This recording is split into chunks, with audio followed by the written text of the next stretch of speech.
don't throw my love away.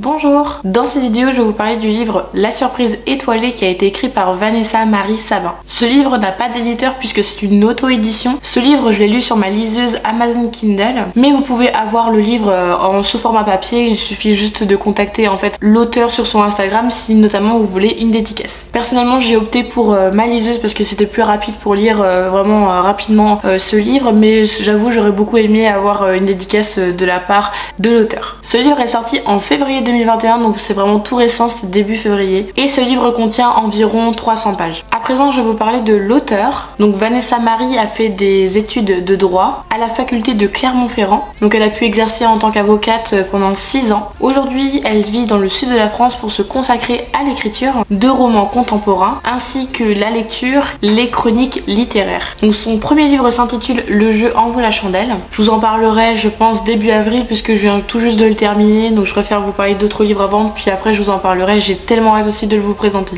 À présent je vais vous parler de l'histoire. Donc ça parle d'un chef cuisinier étoilé gastronomique qui s'appelle Jean Lorenz et qui est à la tête d'un restaurant gastronomique avec sa femme. Donc ce restaurant ne lui appartient pas, ça appartient aux parents de sa femme qui sont justement décédés. Et Jean il a environ dans la cinquantaine d'années, voire 60. Je sais plus. Alors c'est quelqu'un qui est vraiment exécrable, qui a un fort caractère, qui est tout le temps en colère, il n'y a pas mieux que lui. Il est un petit peu hautain, il aime bien se sentir vraiment mis en avant. Il est très direct sur ses propos, sur ses choix, sur sa façon de faire, de cuisiner, etc. Et ensuite il a une brigade à côté dans la cuisine où en fait il les considère comme tous des incompétents puisqu'ils ne font pas comme lui. Sauf qu'ils n'ont pas non plus la même carrière que lui il a eu. Donc ça devient quand même très compliqué où les gens finalement quittent le restaurant parce qu'ils ne veulent plus travailler. Même juste le fait d'évoquer le nom de ce chef, ça fait très peur. Donc pendant cette histoire, on suit justement la routine de Jean Lorenz, comment il prépare ses journées, comment il prépare les repas. Vu qu'il commence à perdre beaucoup d'employés, sa femme lui dit bah écoute, il y a ton beau-frère Cyril qui est cuisinier dans le nord de la France, qui n'a plus d'emploi. Moi je te laisse une chance, c'est vraiment de le laisser travailler avec toi. Et si t'es pas content, moi je te vire de mon restaurant et c'est fini entre nous, ce sera le divorce. Du coup lui pas le choix, Jean Lorenz va dire ok bon bah je vais faire avec ce que je peux, au pire c'est mon beau-frère. Et lui Cyril, justement son beau-frère s'appelle comme ceci, il a travaillé pour pas des grands restaurants gastronomiques, ça va être sa découverte. Et lorsqu'il va travailler avec Jean, voilà ça va être du tout au tout, il va être vraiment très choqué de la manière comment Jean procède avec ses employés. Et lui va tenter d'apporter une harmonie très familiale, amicale, il adore les animaux donc vraiment ça va apporter un tout nouveau regard, ce que Jean déteste puisque ça va casser sa routine. Mais Cyril ne va pas descendre tout seul puisqu'il va descendre avec sa femme, avec sa mère, ses deux petits garçons Valentin et Gaspard et sa fille Zoé. Donc du coup ils vont tous s'installer dans le sud de la France et c'est hyper sympa puisqu'on suit en fait cette petite famille, Zoé qui est hyper attachante dans ce livre. On va suivre aussi les deux petits garçons qui sont tout jeunes donc du coup qui n'arrêtent pas d'embêter la grand-mère. La grand-mère elle qui justement a perdu son mari donc est veuve et souhaite refaire sa vie en France en profitant au maximum, et sa femme voilà qui en a marre parce qu'en fait Cyril c'est vraiment l'opposé de Jean, c'est-à-dire que c'est un fainéant, tout ce qu'il peut éviter de faire il va le faire, c'est vraiment quelqu'un de nonchalant qui ne donne pas envie de connaître finalement. On va aller suivre vraiment à travers toute cette histoire, on a vraiment le point de vue de chaque personnage et ça c'est top. Donc voilà un petit peu le résumé de cette histoire. Les différents thèmes abordés dans ce livre sont la famille, la campagne et la cuisine.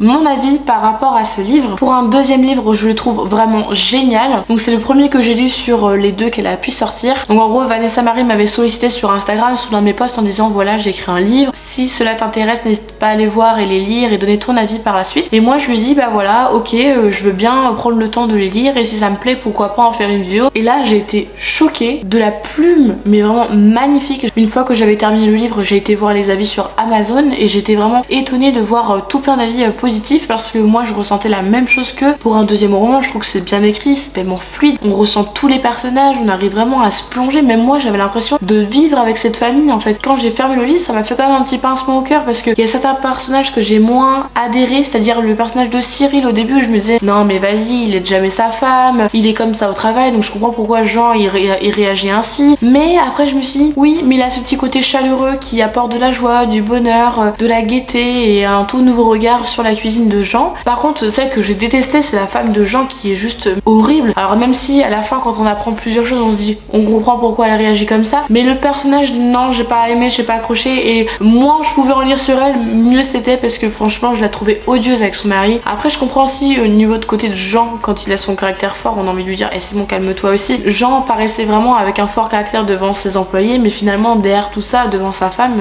voilà, il se laissait manger quoi. C'est vrai que c'est bien de pouvoir suivre tout ça. Moi, ce que j'ai aimé aussi, c'est la grand-mère qui en plus n'est pas facile avec sa belle-fille, qui refait sa vie avec quelqu'un de super. Enfin, il n'y a pas d'âge en fait pour refaire sa vie et je trouve ça top. J'ai beaucoup aussi accroché au personnage de Zoé en fait, qui justement rencontre son copain justement dans le sud de la France. Enfin, on les suit, on suit beaucoup de personnages. Enfin, on s'y attache parce que c'est tellement bien écrit, tellement fluide. On a envie de vivre avec eux, de continuer. Enfin, moi quand j'ai fini le livre, j'en voulais encore parce que tellement j'étais absorbée dans tous les personnages. Alors moi, pendant tout le livre, je me demandais mais comment ça allait finir à la fin, comment ils vont s'en sortir, etc. Et en fait, je pense que c'est l'idée de l'auteur, c'est de ne pas essayer de chercher en fait la fin, mais vraiment de rester sur le présent et d'avancer petit à petit avec les personnages. Et ça, moi, je l'ai eu parce que souvent, quand j'arrive à déjà savoir par la suite ce qui va se passer, je suis quand même un petit peu déçue. Et là, pour le coup, on ne savait qu'à la fin ce qui allait se passer pour leur futur, etc. Et je trouve ça trop bien. Franchement, je peux apporter que du positif parce que je ne dis pas ça juste pour lui faire plaisir, mais en fait, c'est tellement bien écrit et les mots sont complètement bien illustrés. On a envie de tout découvrir et j'aime bien aussi le fait que par rapport au personnage Zoé, elle puisse mettre un petit peu du vocabulaire jeune. Ça permet à des personnes, admettons, de 50, 60 ans qui lisent ce livre, qui en fait découvrent justement ce vocabulaire qu'ont les jeunes de maintenant. Et ça, c'est sympa. En plus, tout type d'âge peut lire et j'aime bien parce que voilà, là franchement, à travers ces personnages, on avait tranche d'âge et c'est bien parce que chaque lecteur en fait qui va lire cette histoire peut s'accrocher à n'importe quel personnage. En plus, je pense que ça va être quelqu'un qui aime beaucoup la cuisine parce que il y a beaucoup de plats qui sont énumérés dans ce livre, notamment des plats du nord de la France, des plats du sud de la France. C'est sympa parce que ça permet de valoriser vraiment toutes les régions et même pour chaque lecteur, ils arrivent à se dire ah ouais, ça c'est ma région. On a l'impression aussi de voyager à travers tout ça, de découvrir un petit peu la France, des endroits où on n'a pas forcément l'occasion d'y aller. Moi, j'ai jamais été dans le sud et j'ai l'impression d'avoir pu voyager un petit bout de ma vie avec ces personnages. Si ce livre vous intéresse, il est au prix de 7,99€ sur le site d'Amazon pour les liseuses. Sinon, je crois que le prix initial du livre en lui-même, je ne sais plus le prix, ça doit être 17€ ou 19€, quelque chose comme ça. Mais dans tous les cas, si vous préférez un format papier, je vous mettrai le lien dans la barre d'infos. Et bien, merci d'avoir regardé ma vidéo. N'hésitez pas à m'écrire dans les commentaires ce que vous pensez de ce livre et si vous avez d'autres livres à me recommander. Quant à moi, je vous retrouve très vite dans une prochaine vidéo. Je vous fais d'énormes bisous. Bye.